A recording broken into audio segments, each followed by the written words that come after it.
చెప్పండమ్మా, ఎక్కడి నుంచి మాట్లాడుతున్నారు, ఏం చెప్పాలనుకుంటున్నారు? డిఎస్సి విద్యార్థుల గురించి కొంచెం మీ వాయిస్ గట్టిగా పెంచి వినిపించండి. నేను కూడా డిఎస్సి అభ్యర్థినండి. చెప్పండి, ఏం చెప్పాలనుకుంటున్నారు? చెప్పండి. వాయిదా వేసే పరిస్థితి కనిపిస్తలేదు, ఇంకా మీకు టైం కూడా లేదు. ఈ ఒక్క రాత్రి రేపు హాల్ టికెట్లు కూడా జారీ చేస్తున్న నేపథ్యం కనిపిస్తుంది. ఏం చెప్పాలనుకుంటున్నారు?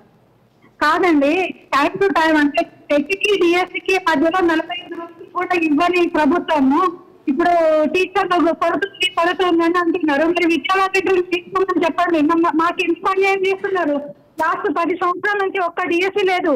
ఈ డిఎస్సి కోసం వేరే వేరే ప్రైవేట్ జాబ్లు చేసుకుంటూ వాళ్ళు వాటికోసం వీటి కోసం చూసుకుంటాం. మేము ఎంతో ఇబ్బంది పడుతున్నాం. మేము లాస్ట్ కి డిఎస్సి తర్వాత టెట్కి డిఎస్సికి సిలబస్ చాలా వేరు ఉంటుంది. కంప్లీట్ టోటలీ డిఫరెంట్ గా ఉంటుంది టెట్కే డిఎస్. మరి ఒక పిఐ చదవడానికి దగ్గర 4 రోజులు పడుతుంది. ఆ పిఐ చదివి మేము అర్థం చేసుకొని మాకు గుర్తుండడానికి దగ్గర రోజులు పడుతుంది. ఎన్సీఆర్టీ రూల్ ప్రకారం ఏదైనా నోటిఫికేషన్ కి 45 రోజులు ఖచ్చితంగా టైం అనేది ఇవ్వాలి.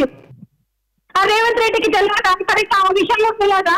చదువుకున్నాడా? కొంచెం తెలివి ఉండే మా తల్లిదండ్రులకి కాళ్ళు వేళ్ళ మొక్కి మేము టీఆర్ఎస్ కి ఓట్ చేయకండి, కాంగ్రెస్ కి ఓట్ వేస్తే మా జీవితాలు బాగుపడతాయి అని మేమందరం ఇబ్బంది పెడితే వాళ్ళు ఓటు వేసి గెలిపించినాం. మేము వాళ్ళు మెగా డిఎస్సి అంటే మేము అమ్మాయి ప్రభుత్వానికి వినిపించేలా రేవంత్ రెడ్డి దృష్టికి వెళ్ళాలనుకుంటారు కదా, ఏం మీరు చెప్పాలనుకుంటున్నారు?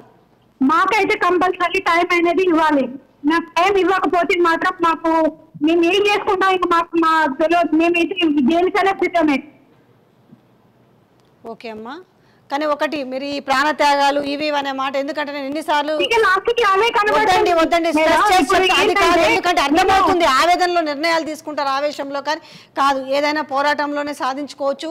సో అది వాళ్ళకు రీచ్ అయ్యేంత వరకు పోరాటం చేద్దాం, కానీ దయచేసి అలాంటి ఆలోచనలు చేయదు.